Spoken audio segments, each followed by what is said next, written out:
अस्सलाम वालेकुम YouTube family, कैसे हैं आप सब लोग। मैं उम्मीद करती हूँ कि आप सब लोग बिल्कुल ठीक ठाक होंगे। तो जी आज हमारे किचन में बनने जा रही है एक बहुत ही डिलीशियस और झटपट से तैयार होने वाली शिमला और चिकन की रेसिपी। तो आए इस रेसिपी को स्टार्ट करते हैं। तो जी इसके लिए हमें सबसे पहले जो इंग्रेडिएंट्स वगैरह चाहिए आप लोग उसको अच्छे से नोट कर लें। जी इसके लिए मैंने सबसे पहले लिए थे 2 मीडियम साइज़ के प्याज, 2 ही मीडियम साइज़ के टमाटर, कुछ हरी मिर्चें, शिमला मिर्च, चिकन का बोनलेस जो है वो मैंने यहाँ पे कीमा लिया। और जी इसी के साथ ये मसालों में हमारे पास में है लाल मिर्च और हल्दी और नमक, और इसी के साथ अदरक लहसुन का पेस्ट और ऑयल। तो जी अब आप लोगों ने एक अपनी पतीली ली और उसमें आपने ऐड कर देना है ऑयल या घी या जो भी चीज़ आप लोग इसके लिए जो है वो यूज़ करना चाहें। मैंने यहाँ पे जो है वो घी का इस्तेमाल किया है। अब मैं अपने घी को अच्छे से गर्म जो है वो कर लूँगी। अब जब यहाँ पे मेरा घी अच्छे से गर्म हो जाएगा तो जी अब हमें इसमें डाल देनी है अपने 2 मीडियम साइज़ की कटी हुई प्याज, और इसको हमने अच्छे से इसका कलर चेंज होने तक इसको हमने इसी जो है वो घी में फ्राई कर लेंगे।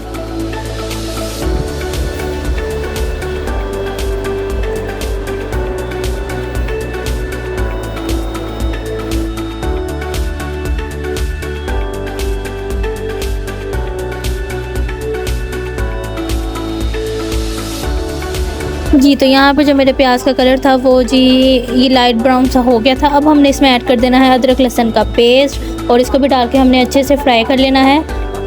और जी अब इसकी अच्छे से मिक्सिंग की ताकि आपके अदरक लहसुन का पेस्ट है वो भी इसी घी में फ्राई हो जाए।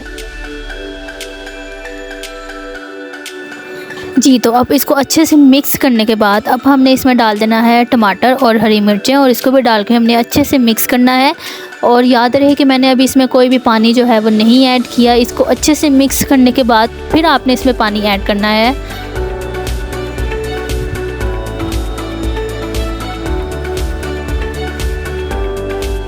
जी तो यहाँ पे मैंने अब इसको अच्छे से मिक्स किया, और अब हमने इसमें डाल देना है बिल्कुल ही थोड़ा सा पानी, और अब इसमें हमने डाल दें हैं अपने सारे के सारे स्पाइसेस, जिसमें मैंने डाला था 1 टेबलस्पून नमक, 1 ही टेबलस्पून मैंने यहाँ पे लाल मिर्च का डाला था, और जी हाफ़ मैंने टेबलस्पून इसमें ऐड की थी हल्दी। और अब इस सब को आपने इतने अच्छे से मिक्स करना है कि आपके सारे जो मसाले हैं वो अच्छे से जो है वो इसमें मिक्स हो जाएँ। जी तो अब यहाँ पे जो है वो बारी आती है अपने मसाले की भुनाई की। तो आपने अपने मसाले को अच्छे से इसकी भुनाई करनी है, क्योंकि जितना अच्छा आप अपने मसाले की भुनाई करेंगे उतना अच्छा आपकी हांडी का टेस्ट आता है।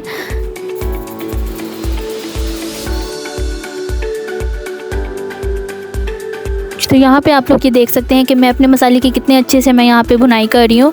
तो जी इसको मैंने तकरीबन 4 से 5 मिनट इसकी अच्छे से भुनाई की थी। अब आप लोग यहाँ पे देख सकते हैं कि मेरा जो घी है वो सेपरेट होना स्टार्ट हो गया था। अब हमने इसमें ऐड कर देना है अपना बोनलेस का कीमा, यानी चिकन का जो मैंने बोनलेस का कीमा रखा था वो हमने इसमें ऐड किया, और इसको भी हमने अच्छे से इसमें मिक्स कर लेना है। और इसी के साथ इसकी हमने जो है वो भुनाई भी कर लेनी है।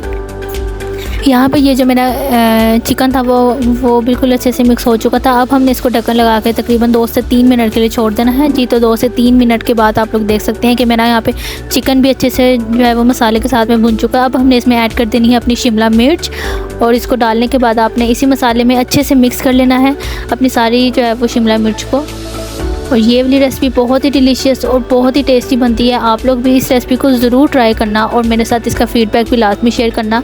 जी तो यहाँ पे अपने मैं शिमला मिर्च को अच्छे से मिक्स मैंने किया, और अब इसको दोबारा से ढक्कन लगा के आपने तकरीबन 5-10 मिनट के लिए इसको थोड़ा सा सॉफ्ट होने देना है। उसके बाद मैंने इसको दोबारा से मिक्स किया, और अब आपने इसको ढक्कन लगा के 10-15 मिनट के लिए छोड़ देना है। जी तो 10-15 मिनट के बाद आप लोग यहाँ पे देख सकते हैं कि ये मेरी शिमला मिर्च बिल्कुल ही रेडी है, और ये जो सारा मसाला है इसके अंदर अच्छे से मिक्स हो चुका है। और जी यहाँ पे मेरी शिमला मिर्च अब बिल्कुल ही रेडी हो चुकी थी। ये है जी हमारी आज की रेसिपी की फ़ाइनल लुक। मैं उम्मीद करती हूँ कि आपको आज की रेसिपी पसंद आई होगी। आप लोग भी इस रेसिपी को ट्राई करें और मेरे साथ इसका फ़ीडबैक शेयर करें। अगर आपको मेरी आज की रेसिपी पसंद आई है तो प्लीज़ मेरे चैनल को सब्सक्राइब कर दें और मेरी इस वीडियो को लाइक करें। अपने दुआओं में याद रखिएगा। अल्लाह हाफिज़।